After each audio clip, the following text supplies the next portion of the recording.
அந்த ஆட்டோவை நல்லா விட்டு பாருங்க, ஒரு நிமிஷம் தள்ளிடாதீங்க. அந்த ஆட்டோ பின்னாடி வசனம் எழுதி வச்சிருப்பாரு தாய்க்காக. இதை நம்ம படிச்சுட்டு அப்படியே விட்டுட்டு போறதுக்காக எழுதுறது கிடையாதுங்க.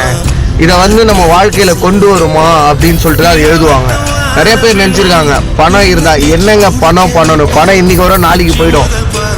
பெத்த தாயும் சரி பெத்த பிள்ளைங்களும் போயிட்டா வராது. பெத்த தாயை இருக்கும் போதே பார்த்துக்கணும். ஆனால் அந்த ஆட்டோவில் ரொம்ப மக்களாயிடுச்சு எனக்கே தெரில. அதனால தான் நான் கிட்ட போய் ஜூம் பண்ணி பார்த்து அதில் எழுதியிருக்கோம். என்னென்னு எழுதிருக்குன்னா, தன் தாயை நல்ல முறையில் பணிவிடை செய்ய வேண்டும். எத்தனை பேருக்கு அந்த தாயை நல்ல முறையில் பணிவிடை செய்கிறோம்? நல்லா பார்த்துக்கிறோம், சொல்லுங்க பார்க்கலாம். பணம், பெத்த பொண்ணு, பெத்த புள்ள இருந்தால் வீடு இருந்தால் போதும்னு நினைக்கிறோம். தன் தாய்க்கு நல்ல முறையில் பணிவிடை செய், சொர்க்கம் தாயின் காலடியில் உள்ளது. இதுதாங்க உண்மை. நிறைய பேர் ரோட்டில் விட்டு வேடிக்கை பார்த்துன்னு இருக்காங்க. அவங்களுக்கு தாங்க இது உரைக்கணும்னு சொல்லிட்டு அதுக்காக தான் நானே வீடியோ போடுறேன்.